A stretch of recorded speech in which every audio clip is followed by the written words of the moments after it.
આ દિવસોમાં ધારાસભ્ય ચૈતર વસાવાની ફરજ હોય, જવાબદારી હોય તે સાંસદ મનસુખ વસાવા નિભાવતા હોય તેવું દેખાઈ રહ્યું છે। ધારાસભ્ય ચૈતર વસાવા વડોદરા સેન્ટ્રલ જેલમાં બંધ છે। તેમની સામે થોડા સમય પહેલા જે ગુનો નોંધાયો હતો વનકર્મીને મારવાનો, તેના સંદર્ભમાં ને હવે સાંસદ મનસુખ વસાવા જે સાગબારા તાલુકાના ખેડૂતો અને વન વિભાગ વચ્ચે ઘર્ષણ ચાલી રહ્યું છે તે મુદ્દે પોતાની સરકાર સામે બાહ્યો ચડાવી રહ્યા છે। બેઠકો બોલાવી રહ્યા છે, છતાં કોઈ નિરાકરણ નથી આવી રહ્યું ને હદ તો ગઈકાલે થઈ ગઈ, જ્યાં સાંસદ એક ગામ જઈ રહ્યા હતા, ખોપી ગામ। આ દરમિયાન પોલીસ કર્મીએ તેમને ગાળો ભાંડી દીધી। આને લઈને વિવાદ પણ વકર્યો છે। ત્યારે આપણે સમજવું છે કે સાંસદ મનસુખ વસાવાની જગ્યાએ ચૈતર વસાવા હોત તો શું થયું હોત, વિગતે વાત કરીએ। વૈષ્ણવજન તો તેને કહીએ જે પીડ પરાઈ જાનાને રે। દર્શક મિત્રો, નવજીવન ન્યૂઝમાં આપનું સ્વાગત છે। હું છું ફૈઝાન। નર્મદા જિલ્લાનું રાજકારણ અવારનવાર ગરમાયેલું જોવા મળતું હોય છે।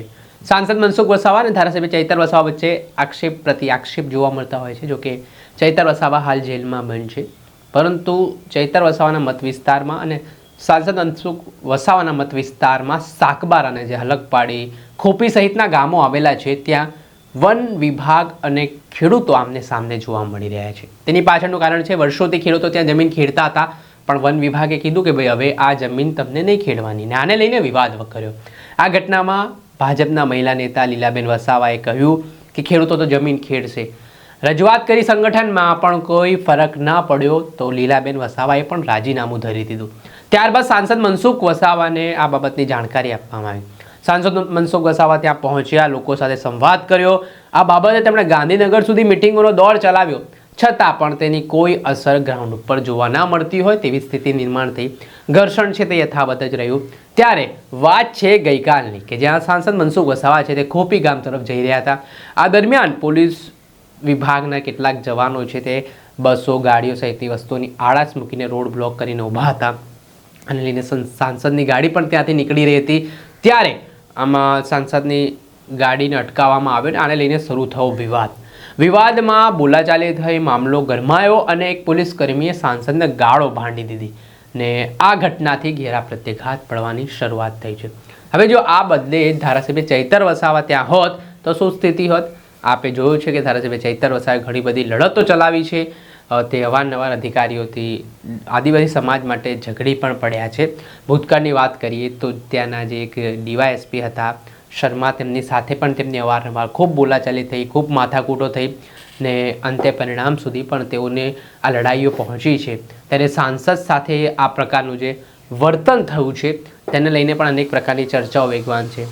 થોડા સમય પહેલાંની વાત કરીએ તો ભરૂચ જીઆઈડીસીમાં એક કંપનીમાં જે એક પીડિત પરિવારને ન્યાય આપવા માટે ચૈતર વસાવા ગયા હતા, દરમિયાન રોશન વસાવા નામના યુવક સાથે તેમની બોલાચાલી થઈને એટલામાં છૂટા હાથની મારામારી પણ થઈ હતી ને એ ઘટનાનો વિડીયો પણ સામે આવ્યો હતો। એટલે સત્તા પક્ષના સાંસદને જ હવે પોલીસ કર્મીઓ નથી ગાંઠી રહ્યા તે પ્રકારની સ્થિતિનું નિર્માણ થયું છે। આમાં સાંસદ ખુદ આક્ષેપ કરી રહ્યા છે કે આ જે પોલીસ કર્મી છે તે કદાચ લાગે છે દારૂ પીધેલો હોય, ને આને લઈને હવે વિવાદ કરવાની શરૂઆત થઈ છે ને જે સાંસદને કડવો અનુભવ થયો છે। ને બીજી તરફ ધારાસભ્ય ચૈતર વસાવાની ગેરહાજરી પણ ત્યાંના સ્થાનિક ખેડૂતોને જોવા મળી રહી છે, તેને લઈને હવે વિવાદ છે તે વકરતો દેખાઈ રહ્યો છે। તો સાંસદ મનસુખ વસાવા આદિવાસી સમાજના ખેડૂતોને જમીન ખેડવા માટેની મંજૂરી અપાવી શકશે, જે તેઓ સત્તામાં હોવાની વાત કરે છે, સરકારમાં તેઓ સાંસદ છે, મંત્રી પણ રહી ચૂક્યા છે, છતાં હજી સુધી કોઈ નિરાકરણ ગાંધીનગરથી આ સમસ્યાને આવી નથી રહ્યું, એ સૌથી મોટો સવાલ છે। ને આ જે પરિસ્થિતિ જો સત્તા પક્ષના સાંસદની હોય તો ત્યાંના સ્થાનિક જે આદિવાસી સમાજના લોકો છે તેમની શું હાલત હશે તેના ઉપરથી પણ આપણે અંદાજો લગાવી શકીએ છીએ। જોવાનું એ રહ્યું કે હવે આ વિવાદ છે તેને સફળતાપૂર્વક પાર પાડે છે સાંસદ મનસુખ વસાવા કે કેમ, તે આવનારા સમયમાં ખબર પડશે। દર્શક મિત્રો, આવા જ વિડીયો જોવા માટે તમારી નવજીવન ન્યૂઝ જોતા રહો, લાઇક કરો અને વધુમાં વધુ શેર કરો।